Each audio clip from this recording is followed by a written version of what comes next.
ഇന്ത്യൻ്റെ റസൂലാണ്, നബിയാണ്. ഇന്ത്യക്കാർക്കൊരു റസൂലുണ്ട്, നിങ്ങൾ അറിഞ്ഞിട്ടില്ലേ? അസ്സലാമു അലൈക്കും വറഹ്മത്തുള്ളാഹി വബറകാതുഹു. ബിസ്മില്ലാ വൽഹംദുലില്ലാ, അല്ലാഹുമ്മ സല്ലി അലാ മുഹമ്മദിൻ വഅലാ ആലി മുഹമ്മദ്. സ്നേഹം നിറഞ്ഞ സഹോദരന്മാരെ, ഇന്ത്യയിൽ ഒരു റസൂൽ വന്നിട്ടുണ്ട്, ഇന്ത്യക്കാർക്കൊരു റസൂലുണ്ട്, നിങ്ങൾ അറിഞ്ഞിട്ടില്ലേ? കേട്ടോക്കൂ. നമുക്ക് നൽകിയതായിരിക്കുന്ന ഒരു മഹാനാണ് സുൽത്താനുൽ ഹിന്ദി ഖാജ മൊയ്നുദ്ദീൻ ചിസ്തി തങ്ങൾ. സുറഹുൽ അസീസ് നമ്മളുടെ ഇന്ത്യൻ്റെ റസൂലാണ്, നബിയാണ്. ഒരുപാട് കടപ്പാടും ഉത്തരവാദിത്വവും ഒക്കെ നമ്മളോടുള്ളതായിരിക്കുന്ന ഒരു നബിയാണ്. നായിബ് റസൂലായിട്ട് അഷ്റഫുൽ ഖൽക്ക് ഈ ലോകത്തേക്ക് അയച്ചതാണ്. ഈ ലോകത്തിൻ്റെ നിലനിൽപ്പിന് വേണ്ടി, ഈ ലോകത്തുള്ള ജനങ്ങളെ മുഴുവനും സംരക്ഷിക്കാൻ വേണ്ടി, അവർക്ക് നിലനിൽപ്പ് നൽകാൻ വേണ്ടിയിട്ട്. ശ്രദ്ധിച്ചില്ലേ? ഖാജ റസൂലുള്ളാഹ് എന്നാണ്, അറിയാതെ പറഞ്ഞു പോവുകയാണ്. നായിബ് റസൂലായി നബി സല്ലല്ലാഹു അലൈഹി വസല്ലം അയച്ചതാണ്. നോക്കൂ, എത്ര വികലമാണ് വിശ്വാസം. ഇന്ത്യയിൽ പ്രവാചകന് വന്നിട്ടുണ്ടോ? വന്നിട്ടുണ്ടാകാം എന്നാണ് നമ്മൾ പറയുക. കാരണം ഒരു ഉമ്മത്തിലേക്കും ഒരു നാട്ടിലേക്കും പ്രവാചകന്മാരെ അയക്കാതിരുന്നിട്ടില്ല എന്ന് അള്ളാഹുവിൻ്റെ വിശുദ്ധ ഖുർആൻ നമ്മളെ പഠിപ്പിക്കുന്നുണ്ട്. അതുകൊണ്ട് തന്നെ ഇന്ത്യയിലും പ്രവാചകന്മാർ വന്നിട്ടുണ്ടാകാം. പക്ഷേ ഇന്ത്യയിൽ വന്ന നബി ഇന്ന ആളാണ് എന്ന് അള്ളാഹു സുബ്ഹാനഹു വ തആലയോ റസൂൽ സല്ലല്ലാഹു അലൈഹി വസല്ലം നമുക്ക് പഠിപ്പിച്ചു തരാത്തിടത്തോളം കാലം നമുക്കത് അറിയില്ല. ഇനി വിഷയം അതല്ല. ഇവിടെ ഇന്ത്യയിൽ വന്ന റസൂൽ എന്ന് പറഞ്ഞുകൊണ്ട് പഠിപ്പിക്കുന്നത് ഖാജ മൊഹീദ്ദീൻ ചിശ്തി അഥവാ ആധുനിക കാലഘട്ടത്തിൽ ജീവിച്ച് മരിച്ചൊരു വ്യക്തിയാണ്. അള്ളാഹുവിൻ്റെ പ്രവാചകൻ സല്ലല്ലാഹു അലൈഹി വസല്ലമ അന ഖാത്തമുൻ നബിയീൻ, പ്രവാചകന്മാരുടെ ഖാത്തം, അവസാനത്തെ കണ്ണി, സീലാണ് പ്രവാചകൻ സല്ലല്ലാഹു അലൈഹി വസല്ലം എന്ന് പഠിപ്പിച്ചിട്ടുണ്ട്. ഇന്ത്യയിൽ തന്നെ ജനിച്ച് വളർന്ന മിർസ ഗുലാം അഹ്മദുൽ ഖാദിയാനി എന്ന് പറഞ്ഞൊരു മനുഷ്യൻ ഞാൻ പ്രവാചകന് ശേഷം വന്ന ഒരു നബിയാണ് എന്ന് പറഞ്ഞപ്പോൾ അതിനെ മുക്തകണ്ഠം എതിർത്തവർ നമ്മുടെ നാട്ടിലെ സമസ്തയടക്കമുള്ള ആളുകളും അവരുടെ നേതാക്കന്മാരുമൊക്കെ ഉണ്ട്. അങ്ങനെ നബി വരില്ല എന്നത് ഒരു കേവല മുസ്ലിമിനുള്ള ധാരണയാണ്, പാഠമാണ്. എന്നാൽ ഇതുപോലും അറിയാത്ത അവസ്ഥയിലാണ് നമ്മുടെ നാട്ടിലെ സമസ്തയിലെ പുരോഹിതന്മാരുള്ളത്. സാധാരണക്കാരായ ജനങ്ങളെ പലതും പറഞ്ഞ് പറ്റിക്കുകയാണ്. അള്ളാഹു സുബ്ഹാനഹു വ തആലയാണ് ഒരു പ്രവാചകനെ ഈ ഒരു ലോകത്തേക്ക് പറഞ്ഞയക്കേണ്ടത്. നബി സല്ലല്ലാഹു അലൈഹി വസല്ലമ പറഞ്ഞയച്ചതാണെന്ന്, അതും തന്നെ തെറ്റാണ്. പ്രവാചകൻ സല്ലല്ലാഹു അലൈഹി വസല്ലമ അങ്ങനെ ഒരാളെയും പറഞ്ഞയച്ചിട്ടില്ല. പ്രവാചകൻ്റെ ജീവിത കാലഘട്ടത്തിൽ തന്നെ സ്വഹാബികളെ പല സ്ഥലങ്ങളിലേക്ക് റസൂൽ സല്ലല്ലാഹു അലൈഹി വസല്ലം പറഞ്ഞയച്ചിട്ടുണ്ട്. അതൊക്കെ പ്രവാചകൻ സല്ലല്ലാഹു അലൈഹി വസല്ലമയുടെ സന്ദേശം എത്തിക്കുന്ന ആളെന്നോണം മാത്രമാണ്. അതല്ലാതെ ഒരു നബിയായിക്കൊണ്ട് പ്രവാചകൻ സല്ലല്ലാഹു അലൈഹി വസല്ലമക്ക് ശേഷം റസൂൽ തന്നെ ആരെയും പറഞ്ഞയച്ചിട്ടില്ല. അങ്ങനെ ഉത്തരവാദിത്വം പ്രവാചകൻ അള്ളാഹു ഏൽപ്പിച്ചിട്ടില്ല. ഒരു നബിയെ തിരഞ്ഞെടുക്കുക എന്നുള്ളത് അള്ളാഹുവിന് മാത്രമുള്ള കൽപ്പനയാണ്. നിങ്ങൾ നോക്കി, ഇങ്ങനെ ഒരുപാട് വികല വിശ്വാസങ്ങൾ സാധാരണക്കാരായ ജനങ്ങളെ പറഞ്ഞ് പറ്റിക്കുന്ന ഒരു സ്ഥിതിവിശേഷം നമ്മുടെ നാട്ടിലുള്ള പുരോഹിത വിഭാഗത്തിനുണ്ട്. ഇവരുടെ വിശ്വാസം എത്രത്തോളം വികലമാണ്. ഇവിടെ ഒരു നബിയുണ്ട് കേരളത്തിലെന്ന് പറഞ്ഞു. ഇനി ഇവരുടെ വിശ്വാസപ്രകാരം ഇവർക്ക് ഒരു അള്ളയുണ്ട് കേരളത്തിൽ. അതാരെന്ന് കേട്ട് നോക്കൂ. ഇന്നും മടവൂരിലുള്ള റഷീദ് മുസ്ലിയാർ, എൻ്റെ ധാരണ ഓർമ്മ ശരിയാണെങ്കിൽ അദ്ദേഹത്തിൻ്റെ പേര് റഷീദ് ഉസ്താദ് എന്നാണ്, ഷെയ്ഖുനാന്റെ കുടുംബക്കാരൻ. അവരുണ്ട് അണ്ടോണയിൽ മഹാനായ ഷെയ്ഖുനയുമായി ബന്ധപ്പെട്ട സംഭവം അനല്ലാ എന്ന് തന്നെ ഷെയ്ഖുന പറഞ്ഞ സംഭവം ഉണ്ടായി.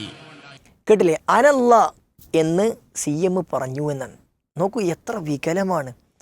അള്ളാഹു സുബ്ഹാനഹു വ തആല അല്ലാതെ ലോകത്തൊരു ആരാധ്യനില്ല എന്ന് പഠിപ്പിക്കാൻ വേണ്ടി അള്ളാഹു ലോകത്ത് 1,00,000-ൽ പരം പ്രവാചകന്മാരെ പറഞ്ഞയച്ചു.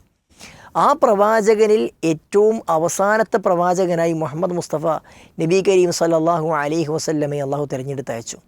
ലാ ഇലാഹ ഇല്ലല്ലാ, അള്ളാഹു അല്ലാതെ ആരാധനക്കർഹനായി മറ്റാരുമില്ല എന്നത് നമ്മൾ ഇസ്ലാമിൻ്റെ സാക്ഷ്യവചനത്തിൻ്റെ ഒന്നാമത്തെ വാചകമാണ്. ഒരാൾ ഇസ്ലാമിലേക്ക് കടന്നു വരണമെന്നുണ്ടെങ്കിൽ അവർ പ്രഖ്യാപിക്കേണ്ട പ്രഖ്യാപനത്തിൻ്റെ ആദ്യ വാചകമാണ് ലാ ഇലാഹ ഇല്ലല്ലാഹ്, അഥവാ അല്ലാതെ വേറെ ഇലാഹില്ല. ഇവിടെ നോക്കൂ, ഞാൻ അള്ളയാണ് എന്നാണ്. അല്ലാത്ത മറ്റൊരു അള്ള ഉണ്ട് എന്ന് തന്നെ പറയുന്നു. മാത്രവുമല്ല, അള്ളാഹു സുബ്ഹാനഹു വ തആല ഞാൻ പടച്ചോനാണ് എന്ന് ചില ആളുകൾ പറഞ്ഞുവെന്നും അദ്ദേഹം തന്നെയാണ് പടച്ചോൻ എന്നാണ് ഞങ്ങളുടെ വിശ്വാസം എന്ന് പാട്ടുപാടി പഠിപ്പിച്ച ഒരവസ്ഥ നമ്മുടെ നാട്ടിൽ ഉണ്ടായിട്ടുണ്ട്. പടച്ചോനാണോ ചോദിച്ചവനോട് ചൊല്ല്, അതെ അതെ അതെ മടവൂരാണ് ഞങ്ങളെ പടച്ചോൻ അറിയേ, ഞങ്ങളെ പടച്ചോൻ അറിയേ. അപ്പോൾ നോക്കൂ, പ്രവാചകൻ ആണെന്ന് പറയാൻ, പടച്ചോനാണെന്ന് പറയാൻ, ഒരാൾ അള്ളാഹു ആണെന്ന് പറയാൻ ഇവർക്കൊരു മടിയുമില്ലാത്ത അവസ്ഥയിലേക്ക് എത്തി നിൽക്കുന്നു. ഇവരുടെ വിശ്വാസത്തിൻ്റെ വൈകല്യങ്ങൾ നമ്മൾ കൃത്യമായി മനസ്സിലാക്കണം. ഇനി കുറച്ചുകൂടി അപകടകരമായ മറ്റൊരു വാർത്ത നിങ്ങൾ കേട്ടു നോക്കൂ. ഏത് നന്മ ഇപ്പൊ നടക്കുന്നുണ്ടോ സുന്നത്തമായത്തിന്റെ പേരിൽ, അതിൽ നിന്നൊരു വിഹിതം ഉസ്താദിന്റെ ഏടിലുണ്ടായിരിക്കും. അല്ലാഹു ആ നേതൃത്വത്തിന് ദീർഘായുസ് നൽകുമാറാകട്ടെ. ഉസ്താദ് ഹറിയാതെ ഞാൻ അള്ളാഹു താൻ എവിടെ ജീവിക്കുന്നില്ല. ഉസ്താദ് ഹറിയാതെ ഞാൻ അള്ളാഹു താൻ എവിടെ ജീവിക്കുന്നില്ല. നിങ്ങൾ നോക്കൂ, അള്ളാഹു സുബ്ഹാനഹു വ തആല ഒരു കാര്യം ചെയ്യണമെന്നുണ്ടെങ്കിൽ അത് കാന്തപുരത്തുള്ള മുസ്ലിയാർ അറിയാതെ ചെയ്യൂല എന്നാണ്. അപ്പോൾ അള്ളയാണോ വലുത്, കാന്തപുരമാണോ വലുത്? ആലോചിച്ച് നോക്കൂ. അപ്പോൾ ഇവരുടെ വിശ്വാസത്തിൻ്റെ ഒരു വൈകല്യം, അതിൻ്റെ ആഴവും പരപ്പും ആലോചിച്ച് നോക്കൂ. ഒരാൾ ഇവിടെ ഇന്ത്യയിൽ ഒരു റസൂല് പറഞ്ഞ് നബി സല്ലല്ലാഹു പറഞ്ഞു എന്ന് പറയുന്നു. അതേപോലെ തന്നെ അള്ളാഹു സുബ്ഹാനഹു വ തആല ഞാനാണെന്ന് ഒരാൾ പ്രഖ്യാപിച്ചു എന്ന് പറയുന്നു. അള്ളാഹു പടച്ചോനാണ് CM എന്ന് പറയുന്നു. ഇനി അതിനേക്കാളും അള്ളാഹ് തന്നെ ഒരു കാര്യം ചെയ്യണമെന്നുണ്ടെങ്കിൽ അത് കാന്തപുരം അറിയാതെ ചെയ്യൂല എന്ന് പറയുന്നുണ്ടെങ്കിൽ, സഹോദരന്മാരെ ഈ വിശ്വാസത്തിൻ്റെ വൈകല്യം ഇത് വെറുതെ ഉണ്ടായതല്ല. അള്ളാഹു സുബ്ഹാനഹു വ തആല മാത്രമാണ് ആരാധനക്കർഹൻ. ആ ആരാധനകളിൽ അള്ളാഹു സുബ്ഹാനഹു വ തആലക്ക് നൽകുന്നത് അല്ലാത്ത ഒരാൾക്കും നമ്മൾ കൊടുക്കാൻ വേണ്ടി പാടില്ല. നമ്മുടെ പ്രാർത്ഥനകൾ അഖിലവും അള്ളാഹുവോട് മാത്രമായിരിക്കണം. വഖാല റബ്ബുക്കും ഉദ്ഉനി, നിങ്ങൾ എന്നോട് തേടൂ എന്നാണ് അള്ളാഹു സുബ്ഹാനഹു വ തആല നമ്മോട് പറഞ്ഞിരിക്കുന്നത്. അസ്തജിബു ലക്കും, നാം നിങ്ങൾക്ക് ഉത്തരം നൽകാമെന്ന് അള്ളാഹു സുബ്ഹാനഹു വ തആല നമുക്ക് നൽകുന്ന വാഗ്ദാനമാണ്.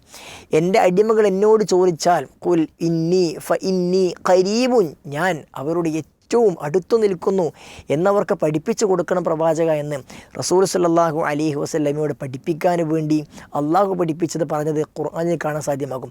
എന്നാൽ ഈ പ്രാർത്ഥനയും തേട്ടവും ആരാധനയും അള്ളാഹു അല്ലാത്ത ആളുകളിലേക്ക് വെച്ചു കൊടുത്തപ്പോൾ പ്രവാചകൻ സല്ലല്ലാഹു അലൈഹി വസല്ലമയോട്, മുഹീദ്ദീൻ ശൈഖിനോട് ഒക്കെ തേടാൻ തുടങ്ങി. വല്ലേ നിലത്തിയെന്നും എന്നെ വിളിപ്പോർക്ക് വായ്പൂടാ ഉത്തരം ചെയ്യും ഞാൻ എന്നോവർ എന്ന് അദ്ദേഹത്തെ വിളിച്ചാൽ, എവിടെ നിന്ന് വിളിച്ചാലും എപ്പോൾ വിളിച്ചാലും ഉത്തരം ചെയ്യാൻ മാത്രം പാകത്തിൽ മുഹീദ്ദീൻ ശൈഖ് ഉണ്ട് എന്നൊക്കെ വിശ്വാസം ജനങ്ങൾ പഠിപ്പിച്ചപ്പോൾ അതിനെ എതിർത്ത് ഇതല്ല ശരിയായ ഇസ്ലാം, അള്ളാഹുവിൻ്റെ ദീൻ, പ്രവാചകനെ പഠിപ്പിച്ച ദീൻ ഇതല്ല എന്ന് സമൂഹത്തെ പഠിപ്പിക്കുമ്പോൾ ആ സമൂഹത്തിനെ വീണ്ടും തെറ്റിലേക്ക് കൊണ്ടുപോകാൻ ഇതിനു വേണ്ടി ന്യായങ്ങൾ പറഞ്ഞ് പഠിപ്പിക്കുന്നതിനിടക്ക് ഇവർ അറിഞ്ഞോ അറിയാതെയോ ഒക്കെ പറഞ്ഞു പോകുന്നതാണ് ഇത്തരം വർത്തമാനം. അതുകൊണ്ട് തന്നെ ഈ വികലവാദങ്ങളുടെ യാഥാർത്ഥ്യം മനസ്സിലാക്കി നമുക്ക് അള്ളാഹു അല്ലാത്ത ഒരാളെയും നമുക്ക് ആവശ്യമില്ല.